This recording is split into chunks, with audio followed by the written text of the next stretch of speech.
You know, I like SIGs, but the SIG Sauer 938 is definitely not my favorite pistol. I actually like the Kimber version of this better, the little Kimber Micro 9. But I already had one of these when the Micro 9s came out, and I don't see myself buying a duplicate, so I've got this gun.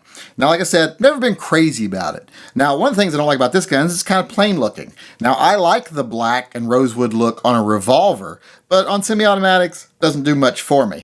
Now a revolver, like my Smith & Wesson 586 L-Comp here, just has more character, so it carries off that black and rosewood look a lot better. A semi-automatic, not so much. There's just not as much shape to a semi-automatic, so it doesn't pull off the black, simple look as well.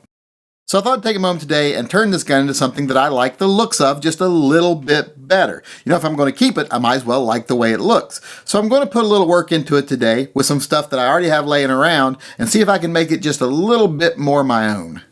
Now, one of the things I'm going to change on the gun today is the grips. I've got these Piranha textured G10 grips from Hogue. I'm going to put those on there. But they didn't just send me the grips, they also sent me this mainspring housing that matches the grips. So I'm going to change that out also. And since a viewer that just started up their own YouTube channel sent me their Remington parts here to bead blast, I'm going to go ahead and bead blast the slide on my 938 also. So it will be a stainless slide with a black frame and have those G10, they're kind of a green color, grip and mainspring housing. Now the first thing I'm going to do is tear this gun down completely. I got to tear it down most of the way just to put the mainspring housing on, and I got to take the slide completely apart because I want to bead blast it, so I got to take out the firing pin safety and all that other stuff. So I got to just take it completely apart, and that includes taking off the sights because you got to take the sights off to get out the firing pin safety. So I'm going to go ahead and get started on this, but I'm not going to be filming every little aspect of it. I don't think every little aspect of it needs to be filmed. I'm definitely not going to film the bead blasting. It's just too much trouble because the bead blaster's in the other room, I have to move my camera, etc. Now I know a lot of people complain when you do videos like this. It's like, well, you just show a gun and then the magic gun fairy shows up and then it's just a different gun. You don't really show the process. Well, I can't really show all the process. It's just a pain in the butt to show all the process. Plus, it's really not anything that's hard. It's nothing you can't figure out to do on your own. If there's anything really difficult, I'll let you know.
Okay, I'm done with the frame here. It is completely reassembled, so now all I gotta do is bead blast the slide and put everything back together.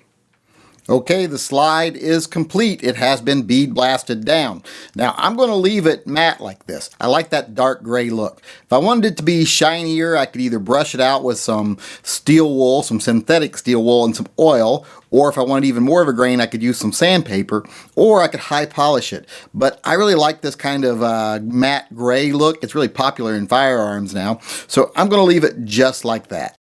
I also finished the slide for the guy who sent me his Remington RM380 slide to do.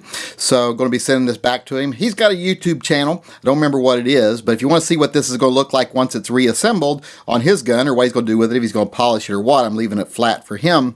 I'll put a link below in the description to his YouTube channel. But now let's just get back to putting this gun back together. Now, I don't want to go to the trouble of filming all of this, so this is the one time I am going to let the Magic Gun Fairy put it together for me.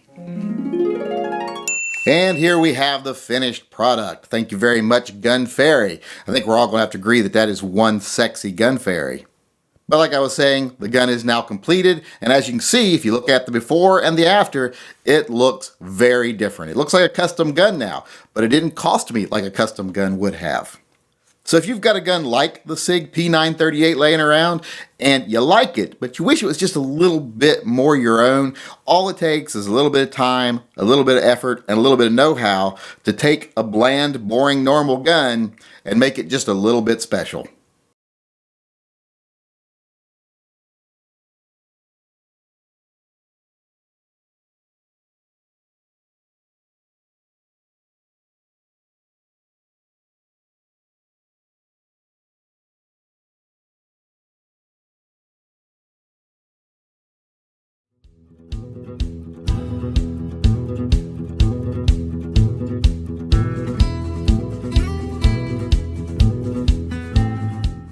You ain't even my real dad.